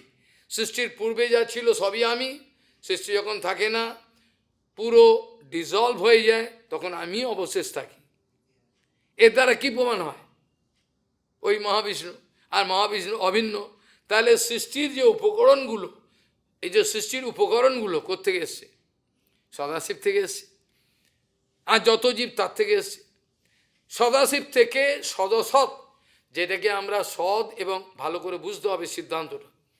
আমরা মায়া জগতে নিমজ্জমান থাকাকালীন অবস্থায় দ্বৈতে ভদ্রা ভদ্র সব মনোধর্ম, এই ভালো এই মন্দ, এই সব ভ্রম। দ্বৈতে ভদ্র, এটা তো অদ্বৈত। আর তুমি যদি চিন্তা করো অদ্বৈত ছাড়া দ্বৈত, অদ্বৈত ছেড়ে দিলাম, তা দ্বৈতে ভদ্রা ভদ্র অর্থাৎ এই ভালো, ভদ্রা ভদ্র সব মনোধর্ম, এই ভালো এই মন্দ, এই সব ভ্রম। যার জন্য তৈলঙ্গ স্বামী যদিও ভক্তি করেন নাই, কিন্তু অদ্বৈত জ্ঞানে সিদ্ধি হয়েছিলেন। তাকে বলা হতো কাশীর চলন্ত বিশ্বনাথ। তাকে যখন ব্রিটিশ পুলিশ ল্যাংটোয় চলে, মেয়েরা চান করে, ও বদমাইশ ভেবে ঢুকিয়ে দিয়েছিল জেলখানা, ভেতরে লকআপে ঢুকিয়ে দিয়ে। সকালবেলা উঠে দেখে বাবা ছাদের উপর ঘুরছে। কী রে বাবা, এই লকআপ লক করা, লক করা। তার অদ্বৈত জ্ঞান সিদ্ধ হয়েছে কি না, সিদ্ধি করার জন্য তাকে বিষ্ঠা দেওয়া হয়েছিল। বিষ্ঠা, অদ্বৈত জ্ঞান সিদ্ধি হয়েছে কিনা, ঘরকে খেয়ে নিলেন, কোনো বিকার নেই, কিছু নেই। আর আমাদের দক্ষিণেশ্বরের যাকে ভক্তিমণ্ডল পরীক্ষা করতে গেছেন, বলছে 8.33, সব গুল, সব গুল, 8.33। বলে তাকে টাকা দিতে গেছে, টাকা ছোবে না, টাকা ছোবে না। বলি আবার কী কথা, আপনি তো অদ্বৈত জ্ঞান সিদ্ধ হয়েছে, টাকার মধ্যে আপনি কি দেখলেন? অদ্বৈত জ্ঞানের বাইরে কিছু দেখলেন? নিন টাকা, নেবে না। কাঠি দিয়ে উঠে টাকা দিয়ে তখন নেবে। তো এগুলো ভড়কিবাজি, জগতের লোক ছাগল, এগুলো বোঝে না। ভক্তিনাথ ঠাকুর বিমলা প্রসাদকে নিয়ে গেছিলেন পরীক্ষা করতে, বল দেখ বাবা দেখ, এর নাকি অদ্বৈত জ্ঞান সিদ্ধ হয়েছে। এক তৈলঙ্গ স্বামী গড়গড়কে খেয়ে নিলেন বিষ্ঠা। অদ্বৈত জ্ঞান তত ভালো মন্দের বিচার নেই। এই মেয়ে ছেলে, এই বেটা ছেলে, এ খারাপ, এ ভালো, এ আমার ভোগের উপকরণ, কোনো বুদ্ধি নেই। অন্তত অদ্বৈত জ্ঞান তত্ত্ব তো এটাই হবে। আরে যাই হোক, ভক্তি করেনি, অদ্বৈত জ্ঞান তো সিদ্ধি হয়েছে, তো তাই হোক, সেটাও তো হচ্ছে না। যখনই আমাদের দ্বৈত ভাবনা থাকবে, তখনই এই ছেলে, এই মেয়ে, একে ফেলে দেবো, একে নেব, এ আমার শত্রু, এই ধরনের বিভিন্ন ধরনের ডাইভার্সিফাইড মিসকনসেপশন আমাকে ভজন রাজ্য থেকে ফেলে দেবে। প্রভুপাদ তার জীবনে কোনোদিনই কাউকে শত্রু মনে করেন নাই, বরঞ্চ নিজে বলেছেন, যারা আমাকে শত্রু জ্ঞানেতে আমার অনিষ্ট চিন্তা করছেন, অনিষ্ট করার চেষ্টা করছেন, ভগবান করুন আমার হৃদয়েতে তাদের কাউর জন্য আমার হৃদয়েতে যেন মঙ্গল ছাড়া অমঙ্গল কামনা উদয় না হয়। এই ধরনের ভাষা এই মহাপুরুষের। কেন তার নামে যখন কেস করে দিল, তিনি চুরি করেছেন, আমি বলেছিলাম হরিকথা, প্রভুপাদকে বলা হলো আপনার নামে চুরির কেস দিয়েছে অমুক জমিদার। প্রভুপাদ কিছু বললেন না, চুপচাপ রইলেন, মুচকে হেসে। সঙ্গে সঙ্গে সমাধান হয়ে গেল। কাজে ওদের মারতে এলো, ওরা ভয়, এইগুলো প্রমাণ, সিদ্ধ মহাত্মার প্রমাণ হলো ওরা মৃত্যুকেও ভয় খায় না, মৃত্যুকে ভয় খায় না। টাকা পয়সা নেই, কিছু নেই, ওরা চিন্তিত, এই কোথায় গেল, তেল নেই, ঝাল নেই, কোথায়, ওরা চিন্তিত হয় না, ওরা মুচকি হাসে, চুপচাপ থাকে, কিচ্ছু বলে না। কোত্থেকে দুম করে চাল নিয়ে চলে এলো, কে টাকা নিয়ে চলে এলো, কে কাকে খাওয়ায়, আমি তোমাকে খাওয়াই, তুমি আমাকে খাওয়া। কে কে বলবে, কোন কোন অমানুষ আছে এই কথাটা বলবে আমি খাওয়াই? এ বুদ্ধি আমার জীবনে কোনোদিনই নাই। নিঃস্বভাবে সমস্ত গ্রন্থ ছাপিয়ে দিয়ে 10 টাকা পকেটে পড়ে রয়েছে, তাকে বললাম তুই যা খেতে পাবি, চিন্তা নেই, বিনা ভাড়ায় চলে গেলাম। আজ পর্যন্ত আমাকে কেউ আটকায়নি। মহাপুরুষগণের যে কৃপাগুলো, এগুলোকে জলে চলে যাবে? ত্রিবিক্রম মহারাজ প্রত্যক্ষ বলেছেন, আপনার কিছু আটকাইব না, সব হইব, কোনো চিন্তা করেন না। বাঙাল ভাষায়, ঢাকাই ভাষায় সব হইব। এই মহাপুরুষের বাণী কখনো মিথ্যা হয় না, সন্ত মহারাজের বাণী। কাজেই এইভাবে দেখা যায় যে অদ্বৈত গোসাইয়ের বিরুদ্ধে এই যে একটা বদনাম দেওয়ার চেষ্টা চলছে, তাদের কাছে আমার প্রশ্ন, এই যে জগতের সৃষ্টিটা কোত্থেকে হয়েছে মশাই? কোত্থেকে হলো? এখানে যে ভালো মন্দ যত ডাইভার্সিফাই সব কিছু করতে অদ্বৈত গোসাই থেকে, আর কোথা থেকে আসেনি। এমনকি আমি বলেছিলাম ব্যাকরণের যত কারক বিভক্তি, কে কি কিসের জন্য, কোথায় হইতে কোথায় কখন কেন, সব কিছুর উত্তর কি পাবো? ভগবান পাবো। এটা সকালেও বলছিলাম, যত্র যেন যত যশ যস্মৈ যজ্জ যথা যথা, কে আছে? ভগবান। তার সৃষ্টির ভগবান অদ্বৈত গোসাই, তিনি মহাবিষ্ণু, তার বাইরে থেকে কিছু আনতে হয় না। তাহলে যে ছেলেটা তার বিরোধিতা করলো, গৌরাঙ্গ ভজন করলো, এটাও একটা বৈচিত্র্য। জগতে এমন কোনো বস্তু দেখাক যেটা অদ্বৈত গোসাই থেকে আসেনি। তার ছেলে 3 জন, তার এটাও তো একটা একটা বৈচিত্র্যতা। এরা করলো না, এটা কন্ট্রাস্ট। এতে কি আছে? হ্যাঁ, তিনি ভগবান, তার ছেলে এরকম হতেই পারে, হতেই পারে। কি হল? ভক্তিবিনোদ ঠাকুরের সন্তান একজন বিরুদ্ধ হয়ে গেল, অন্য রাস্তায় চলে গেল। প্রপাত বললেন ওরা উলয় চণ্ডীর ভজন করুক, ভক্তিবিনোদ ঠাকুরকে সেবা করা তো দূরের কথা, চোখেই বেটা দেখতে পায় না, বেটা চোখেই দেখতে পায় না। ভক্তিবিনোদ ঠাকুরের মোটা খাটা শরীরটা দেখে খালি, যা কোথায় যাবি, করকে যা সেবা। ভক্তিবিনোদ ঠাকুর তাড়িয়ে দিলেন তাকে, যা, তোকে থাকবি না। এইগুলো কে শোনে? এইসব সত্য কথা শোনবার মতো জগতের লোক আছে কি? দেখাতে পারেন? সব বিরুদ্ধ। কেউ ভজন করতে চাইছে, আমার কাছে আসতে চাইছে, তাকে বাধা দিয়ে তাকে মারবার চেষ্টা করছে, সেই জন্য মরে যায়। কি নৃশংস অত্যাচার! এ তো খারাপ কাজ কিছু করেনি, সে তো খারাপ কাজ কিছু করে, নোংরা কাজ করলে লোকে নিন্দা করে, সে চাইছে ভজন করবে, তাকে বাধা দেবে। এমন বড় অসুর হিরণ্যকশিপু, কি করে এটা হতে পারে? এই এখন যারা এই অপ্রাকৃত সত্য কথা শুনতে যায়, তাকে যেতে যাবে না, শুনতে হবে না। এখানে অকৈত সত্য কথা হয়, সেখানে যেতে দেবে না। যেখানে যেতে দেবে না ওরা চাইবে একে মিথ্যার মধ্যে রাখো, তাহলে আমার যে ক্রিয়াকলাপগুলো, চরিত্রগুলো, সেটা ধরা পড়বে না। আমি ডেকে রাখবো, শাক দিয়ে মাছ ঢাকবো। তা আমি যদি কোনো বাস্তবিক জায়গায় আমি হরিনাম দীক্ষা পাই, তাহলে তো আমার যারা আমাকে শাসন করবে আর পারবে না। কারা শাসন করবে? শাসন তো ততক্ষণ পর্যন্ত যখন আমার দুর্বলতা পাবে। দুর্বলতা না থাকলে তার আসার ক্ষমতাই নেই, তো এসে তাকাতে পারবে না আমার দিকে, লজ্জা পাবে। তো সেরকম নিশ্চয়ই কোনো দুর্বলতা আছে, তাই না? একটা জীবাত্মাকে ভজন করতে চাইছে, তাই করতে দেবো না? চারিদিকে এসব অত্যাচার চলছে, কোথায় যাবে মানুষ? অদ্বৈত গোসাইয়ের মহাবিষ্ণু, তার থেকে অনন্ত ব্রহ্মাণ্ড এসছে, খারাপ ভালো রাহু কেতু সবই তো ভগবান থেকেই এসছে। তে রাহু খারাপ, কেতু খারাপ, মঙ্গল খারাপ, বুধ ভালো, বৃহস্পতি ভালো, এগুলো কি আছে? সব তো তার থেকেই এসছে। দ্বৈতে ভদ্রাভদ্র সব মনোধর্ম, এই ভালো এই মন্দ এইসব। ওই জন্য যারা পরমহংস অবস্থায় উঠেন, তারা বেটা ছেলে মেয়ে ছেলে দেখেন না, তাদের শত্রুমিত্র জ্ঞান নাই। যারা মেরে ফেলবে বলে, তাদের প্রতিও তৃষ্ণি স্নেহ করে, তাদেরকেও তাড়ান না। তাদের কি করে তার মঙ্গল হয় এই চিন্তা করে। জগতের লোক বদনাম দিতে পারে, কিন্তু তার চিন্তায় কি করে বাঁচানো যায় এই চিন্তা তার হয়।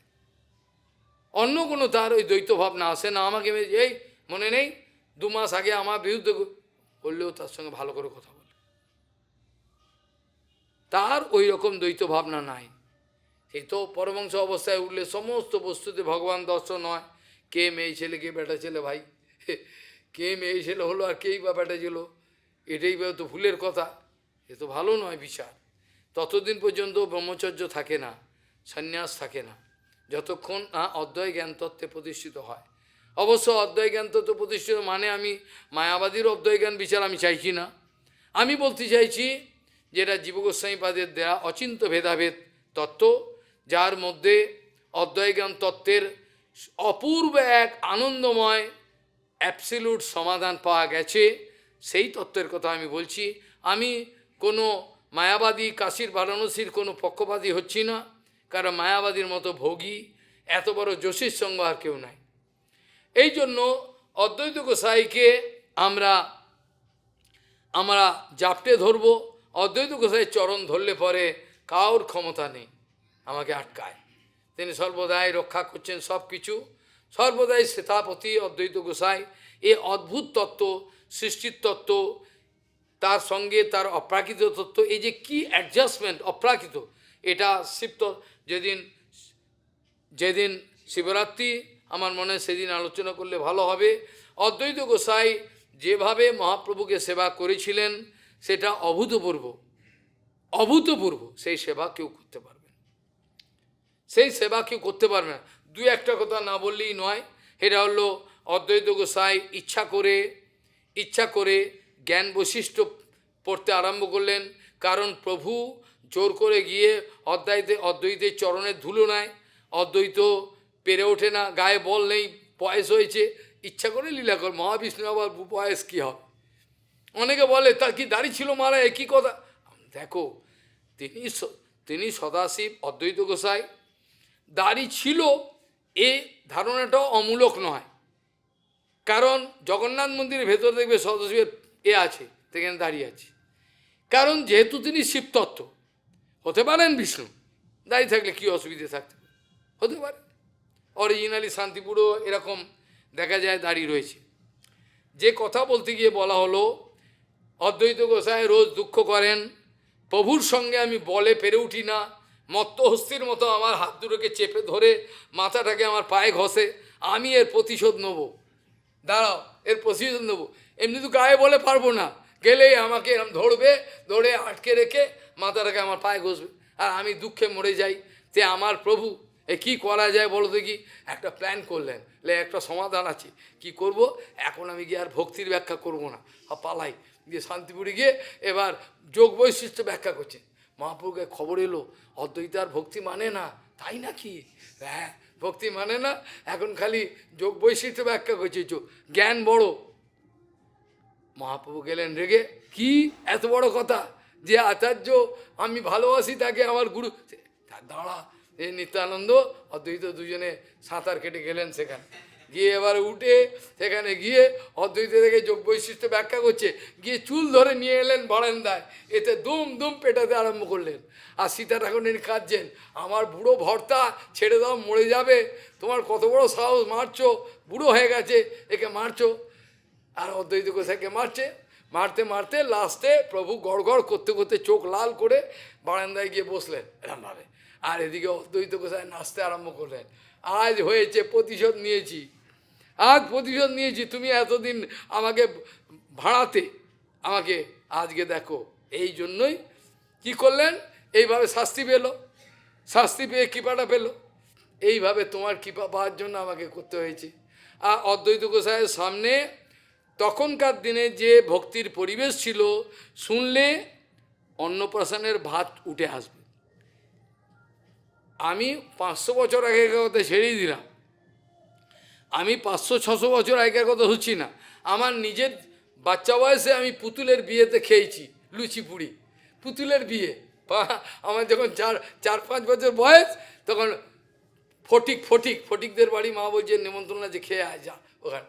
আমরা দুই ভাই গিয়ে গেলাম, লুচি পুরি মিষ্টি, কি না দুটো পুতুলের বিয়ে। এখন মনে পড়ে হাসি পায়। এইভাবে দেখা যায় যে বৃন্দাবন দাস ঠাকুর লিখেছেন, তখন কুকুরে বিয়ে, বেড়ালে বিয়ে, এইভাবে লোকে পয়সা খরচা করতো। লেখা আছে ধর্মকর্ম মাথায় উঠো, সব দেবী মনসা পূজা, দুর্গা পূজা, কালী পূজা এইসব। এইভাবে অদ্বৈত গোসাই তখনকার দিনে নবদ্বীপের যে পরিস্থিতি সেটা তুলে ধরেছেন, বড় দুঃখের ব্যাপার। শেষে কি হলো, অদ্বৈত গোসাই এসে এই তার দু জায়গা বাড়ি ছিল, এক হচ্ছে শান্তিপুর, এক হচ্ছে মায়াপুরে মহাপ্রভুর আবির্ভাব স্থানের পাশে। সেখানে বসে নিরন্তর তিনি শাস্ত্র ব্যাখ্যা করতেন। কয়েকজন ভক্ত ছিলেন, শ্রীবাস পণ্ডিত আদি। অদ্বৈতের কাছে এমন কোনো জ্ঞান নাই যেটা, কেন সদাসী যে কোনো শাস্ত্র বলবে অনর্গল বলতে থাকবে, বেদ বেদান্ত সব তখনকার দিনে অদ্বৈত গোসাইয়ের কাছে দাঁড়াবে কোনো বাবা জন্ম হয়নি, এরকম শাস্ত্রের জ্ঞান। যখন বলবে সঙ্গে, বল্লভাচার্য বলে সঙ্গে সঙ্গে চুপ করিয়ে দিয়েছে। বল্লভাচার্যের মধ্যে পণ্ডিত বলতে গিয়ে চপ করে চুপ করে দিয়েছে, আরে বাপ রে বাপ, কোনো কথা ঘাটবে না এইরকম। সেই অদ্বৈত গোসাই তিনি নিজের ভজন কুটিরে বসে নিরন্তর শাস্ত্রের ব্যাখ্যা করতেন। তার সভাতে খুব মুষ্টিমেয় কয়েকজন আসতেন, কেন তখনকার লোক সব ওই কোনো কিছু তাদের ভক্তিতে বিশ্বাস নাই। এক অদ্বৈত গোসাইয়ের সভাতে যারা যেতেন তারা দুঃখ করতেন যে আমরা বাইরে মুখ দেখাতে পারি না, গেলেই আমাদের টিটকিরি মারে, আমরা বৈষ্ণব বলে মজা করে, হ্যাঁ আমাদের চুল এসব কাটিয়ে আমরা এসব তিলক দেখে ঠাট্টা করে, হ্যাঁ এইসব। কিন্তু মহাপ্রভুর যে বড় ভাই বিশ্বরূপ কিন্তু অদ্বৈত গোসাইয়ের সভাতে সবসময় যেতেন। অদ্বৈত গোসাইয়ের সভাতে সবসময় যেতেন এবং শুধু ঘন্টার পর ঘন্টা অদ্বৈত গোসাইয়ের সভাতে বিশ্বরূপ যখন যেতেন ঘন্টার পর ঘন্টা, এরকম না 2 ঘন্টা চর্চা করবো 5 ঘন্টা পরে আয়, সর্ব অনর্গল। আর বিশ্বরূপের আনন্দ লাগতো। আর বিশ্বরূপকে দেখে অদ্বৈত গোসাই বুঝতেন এ কোনো সাধারণ কেউ নয়। আর মহাপ্রভু ল্যাংটো হয়ে বাচ্চা খেলতে খেলতে মা বলতেন, বাবা নিয়ে আসো তো, দাদাকে ডেকে নিয়ে আসো, খাওয়ার টাইম হয়ে গেছে, ভোজনের টাইম। মহাপ্রভু ল্যাংটো মধ্যে যেতেন, সেখানে গিয়ে সভাতে যেই সভাতে ঢুকতেন সবাই তাই, কে রে বাবা এইটুকু বাচ্চা, গায়ে এত তেজ, এত ওর দিকে তাকিয়ে থাকতেন অবাক হয়ে, এই বস্তুটা কি বস্তু। আর গিয়ে সোজা কোনো কথা নেই, ভাইয়ের হাত ধরে, ভাই মা ডাকছে চলো খেতে, হাত ধরে নিয়ে আসে। এইভাবে অদ্বৈত গোসাইয়ের সভাতে এই ছিল। অদ্বৈত গোসাইয়ের প্রতি মহাপ্রভুর কতটা, আমি 2-1টা সিদ্ধান্ত বলে শেষ করব, কেন আপনাদের অনেক দূরে যেতে হবে। অদ্বৈত গোসাই যখন মহাপ্রভুর বড় ভাই বিশ্বরূপ তার কথা শুনে বৈরাগ্যের চরম, মা বাবা বিয়ে দেওয়ার ঠিক করছেন, কি করা যায়। বিশ্বরূপ দেখলেন যে আমি যদি ঘরে থাকি মা বাবাকে অমান্য করি তাহলেও সমাজের লোক নিন্দা করবে, আর আমি যদি সংসার থেকে পালাই তাহলে মা বাবার দুঃখ হবে। কিন্তু এই দুটোর মধ্যে কিন্তু শেষটা ভালো, কারণ কোনো বংশে যদি একজন সন্ন্যাস নেয় তার বংশের সমস্ত মঙ্গল হয়, শাস্ত্রে আছে। তো সেইটি বিচার করে কি করলেন, তিনি সন্ন্যাস নিয়ে বেরিয়েছিলেন, সন্ন্যাস নেওয়ার জন্য বেরিয়ে গেলেন বিশ্বরূপ। এরপরে যে অবস্থা সেটা বলবার কথা নয়, কিন্তু যে বিশেষ কারণে আমি কথাটা বলতে বাধ্য হলাম, এটা কি না, অদ্বৈত গোসাইয়ের প্রতি মহাপ্রভুর এই আমাদের সচিমাতার একটু দ্বৈত ভাবনা চলে এলো। এই গোসাই আমার বড় ছেলেটাকে ঘরের বাইর করেছে, ছোটটাকেও এ ছাড়বে না, এ অদ্বৈত নয় এ দ্বৈত। ব্যাস মনে মনে বলেছেন, মুখেও বলেননি, খালি মনে মনে, মুখে বলেননি, কাউকে চেপে রয়েছেন, কষ্ট পাচ্ছেন, গোসাই দ্বৈত, অদ্বৈত নয়। ব্যাস মহাপ্রভু জানতে পেরে গেছেন। যখন এই নিজের স্বরূপ প্রকট করলেন, সবাইকে প্রেম বিতরণ করছেন, সবাই বলছেন সচিমাকে, আইমাকে দাও, ও পাবে না ভক্তিবাদ, হ্যাঁ তোমার মা, তুই ভগবানকে এনেছি জগতে, তাই ভাত, বলে হ্যাঁ ও ভাত হবে না, ও চলে যেতে বলো। কি তখন তো মহাপ্রভুর মধ্যে নেই, তখন তো অন্য লীলা করছেন। বলছেন ওর অদ্বৈত নাড়ার চরণে অপরাধ আছে, একে দ্বৈত ভাবনা করেছে এরম বলেছে, তার অপরাধ, ওর চরণে যদি ধুলো নেয় তাহলে আমি তাকে ক্ষমা করব। অদ্বৈত গোসা শোনার সঙ্গে সঙ্গে অজ্ঞান হয়ে পড়ে গেল, কি বলে, আমাদের আমার ভগবানের মা, সে অপরাধ করেছে, আমাকে শুনতে হলো। সঙ্গে সঙ্গে অজ্ঞান হয়ে পড়ে গেলেন ভগবানেরই ব্যবস্থা। সচিমাতা গিয়ে তার চরণের ধুলি মাথায় নিলেন, ব্যাস। তারপরে সচিমাকে তো প্রেম পাবেই পাবে, এটা কোনো কথা না। এইভাবে প্রত্যেক বারেতে দেখা যায় মহাপ্রভু অদ্বৈত গোসাইকে, নিত্যানন্দ প্রভুকে কীভাবে সম্মান। তাও নিত্যানন্দ প্রভুর সঙ্গে অনেক বকাবকি করতেন, কিন্তু অদ্বৈত গোসাই সামনে তো ভয়ে আটকে থাকতেন। আমার গুরু, আরে বাপ রে বাপ, সদাশিব আমার গুরু। মহাপ্রভু স্বয়ং বলতেন, ভগবান যাকে গুরু বলেন তার গুরুত্ব আমি আর কি বুঝবো, আমার বলবার কিছুই নেই, ভাষাও নেই, কিছুই জ্ঞান নেই। যতটুকু চেষ্টা করা গেল এইটুকুই আপনারা আজকে সন্তুষ্ট, গেল উপায় নেই, সময় অল্প, অনেক দূরে যেতে হবে আপনাদের।